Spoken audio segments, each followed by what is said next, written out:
14 and 15.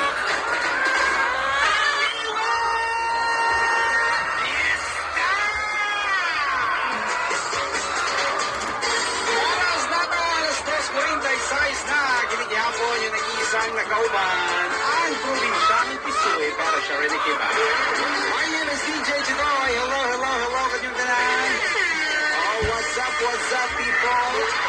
Kumusta inyong weekend karon? Medyo nindot DJ kay Wagyu ni Uwan. Ito na pakakang di, ang bagyo, palayo. Ay naintaon ko rin bagyo, blowy ka na mo. Ito na kasuan, kanang Pacific Ocean na ka, magtuyok. Okay, matod pa sa mga katauhan karon ni. Ang bagyo ko na, mutahaon tagsuod rin mga suging paminaw, pero nakadawat man ko na siya mga hulngiho, mga chismis, gigas, mga marites, na wa pa ko ng bagyo, ang istahan ko na wa na, nagsugod na.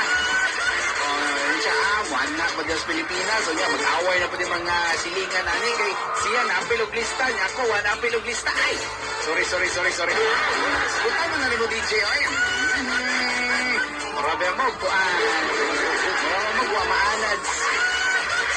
Wa pagaling bagyo ko, nahuna na sa yuga. Kung sa kay pangatag, no? Piyawag, dali nila. Sorry sa mga naigol, likay-likay din pag may time. By the way, this is DJ Chitoy, and yung magkauban karon all the way to 5 p.m. on this very medyo cloudy na Saturday, mga sugay di paminaw. Pero okay lang, basta di lang muwan, DJ. Di maluging negosyo na kami, pero muwan-uwan ganyan. Kuyaw yun.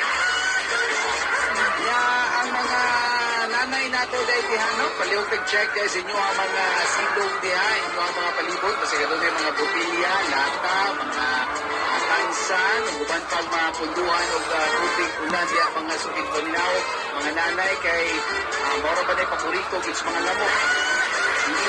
Mora ba na ilahang itugan, so mas maayo nato nang ipangyapudaan.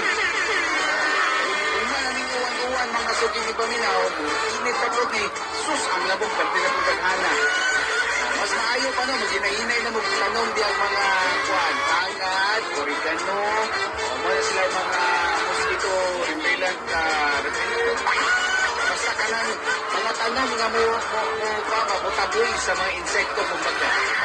Inuwi na mga sulit paminaw ha.